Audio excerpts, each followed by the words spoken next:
Thank you very much. My name is Hannah Okwengu. I'm a judge in the Kenya Court of Appeal and the immediate former president of the International Association of Women Judges, Kenya chapter. I'm also a director of the International Association of Women Judges. I am going to look at the bigger picture, the role of the judiciary.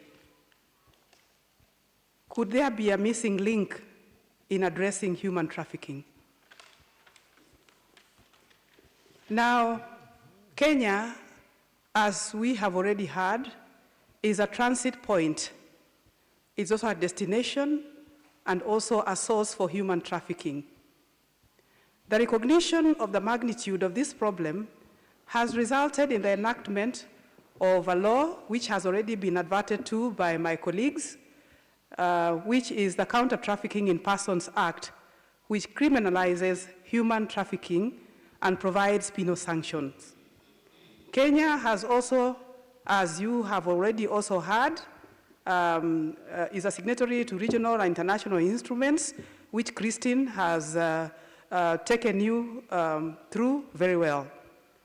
Therefore, the Kenya judiciary has an obligation to punish perpetrators and provide redress to victims of human trafficking in its role of enforcing criminal law. So when we look at the criminal justice system, that is the role of the judiciary. But beyond the criminal justice, human trafficking is an offense that violates the fundamental human rights because it not only strips the victim of their human dignity by treating them as objects, but also deny them their right to freedom and violate their right not to be subjected to slavery or forced labor. Human trafficking is an offense that thrives on an environment that is conducive to organized crime, such as poor governance and corruption. The situation is made worse by socioeconomic factors such as poverty, lack of employment, and lack of awareness. And I think this was very well demonstrated by Blessing's case. So in Kenya, it's also the same thing, because many people are vulnerable because of their socioeconomic condition. In Kenya, we have, for example, about 42% of the Kenyan population who are said to live below the poverty line. Again, in Kenya, despite the law against human trafficking being in place, efforts to address human trafficking have been uncoordinated and without strong oversight, thereby creating an environment that is not conducive to addressing the problem. One of my colleagues mentioned, I believe it was Christine, who talked about the various departments that are dealing with human trafficking. Those are basically police departments which deals with arrest and investigation of human trafficking. But as we have also heard here, human trafficking is an offense that have various players involved, and the coordination of these players appears to be an issue. It requires the involvement of many actors, as we have heard. We have the police, we have the immigration department, we have the labor department, we have the prisons department, and we also have the courts, just to mention a few. It's also an offense that requires international cooperation, because as we have heard, many times it crosses the border. It's a transnational crime that goes beyond the domestic borders, and therefore this requires international cooperation. I pose the question whether the judiciary is the missing link or the weak link, because whether the judiciary is the weak link because the judiciary is at the end of the justice chain, and it looks like its performance depends on the effective performance by the other players. And here I use the word judiciary to include the institution, both the institution and also the judicial officers, the judges and the magistrates.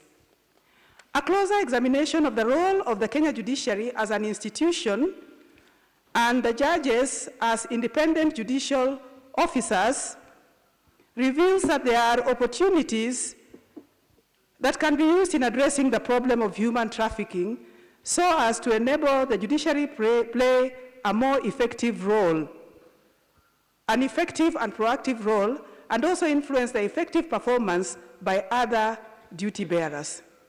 And here we have the Constitution of Kenya. It has already been mentioned. There are various sections that talk about the obligation that the judiciary have. And I want to single out just two. There are several, but I just want to single out two. We have Article 20 that provides that it is a fundamental duty of the state and every state obligation or every state organ to observe, respect, protect, promote, and fulfill the rights and fundamental freedoms in the Bill of Rights. It also requires, that is Article 23, Subarticle 3 requires that in applying a provision of the Bill of Rights, a court shall develop the law to the extent that it does not give effect to a right or fundamental freedom. Adopt the interpretation that most favors the enforcement of a right or fundamental freedom. Again, in interpreting the Bill of Rights, a court or tribunal or other authority is required to promote the values that underlie an open and democratic society based on human dignity, equality, equity, and freedom, and also promote the spirit, purport, and object of the Bill of Rights. Another article is Article 259, which provides that the Constitution shall be interpreted in a manner that promotes its purposes, values, and principles. Also, it shall be interpreted in a manner that advances the rule of law and the human rights and fundamental freedoms in the Bill of Rights, and also that permits the development of the law and contributes to good governance. As I have already stated, human trafficking is violation of human rights, and therefore, in accordance with these articles, Article 20 and Article 159, the judiciary has an obligation in dealing with trafficking cases to make sure that they apply the law, in this case, the counter-human trafficking law or whatever other law that somebody may have been charged with, by adopting an interpretation that will protect the rights of the victims.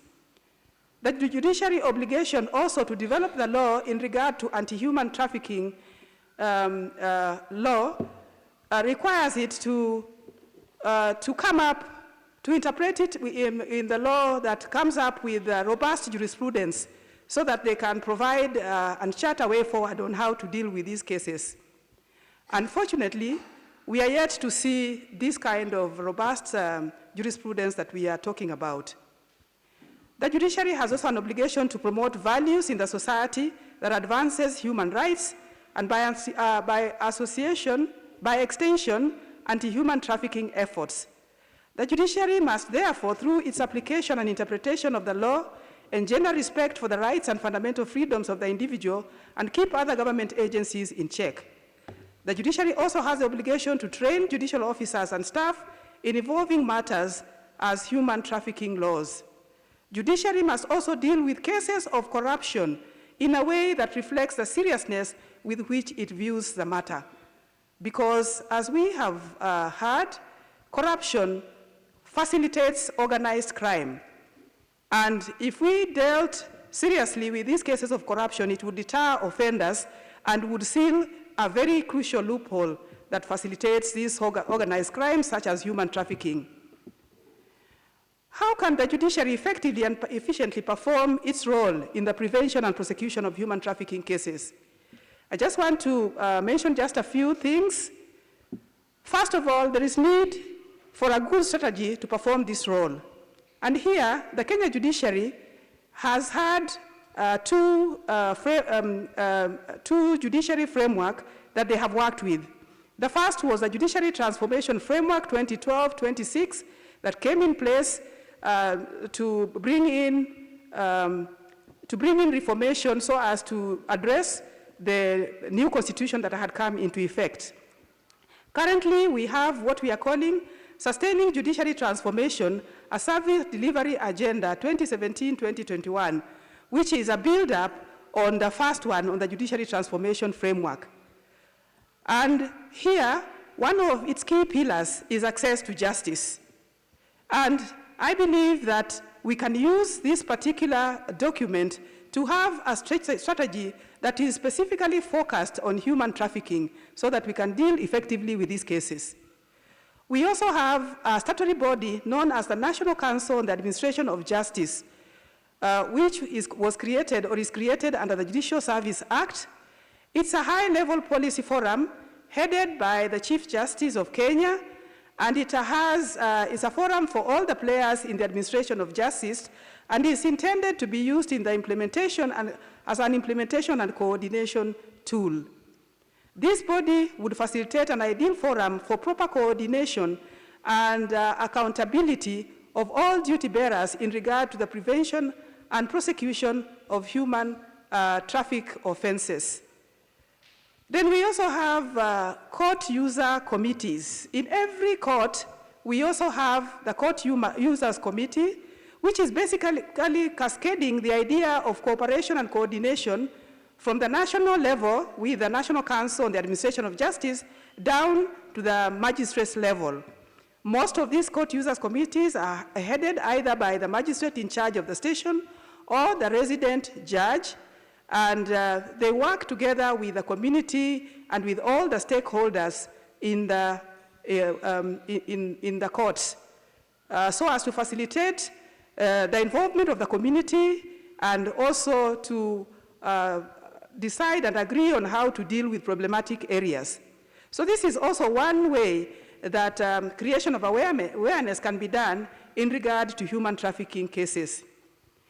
There is also need for appropriate tools to ensure proper enforcement within the judiciary. For instance, something like a bench book on how to deal with cases involving human trafficking would be ideal in facilitating appropriate judicial response in Kenya. A compendium of local and regional and international cases dealing with trafficking would also be invaluable. As of now, we really don't seem to have any compendium that one can refer to. As a country, Kenya needs a specialized court dealing specifically with human trafficking. I think this was mentioned earlier.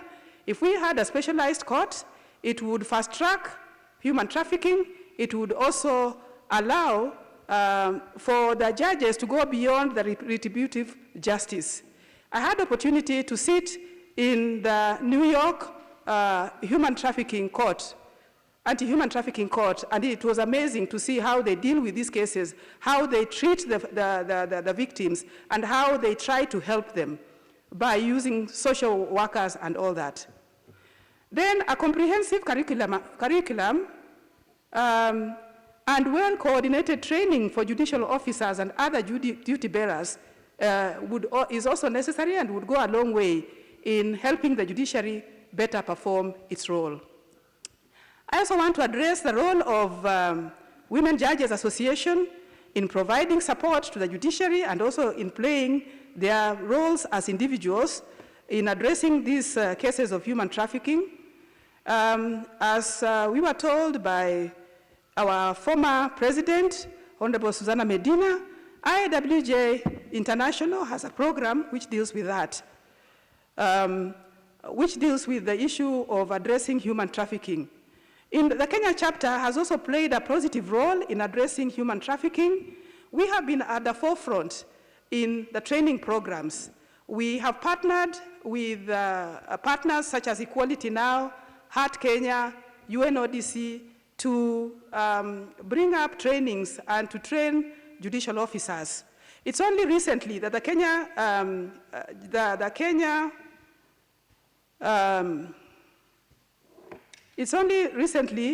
Kenya Judicial Training Institute came in to take over, and they are now developing a training program for judicial officers and staff on issues of gender and also on human trafficking. I want to end by stressing that in Kenya, a lot more could be achieved if the judiciary played its role well, and if the judicial officers went out of its way to also play their role. And I want to here commend my colleagues, the Kenyan judges. We are here a strong team of 11 women judges, all of whom have paid their way to come here. And this is a clear indication on the importance with which we hold this particular topic that we are discussing here today. Thank you very much.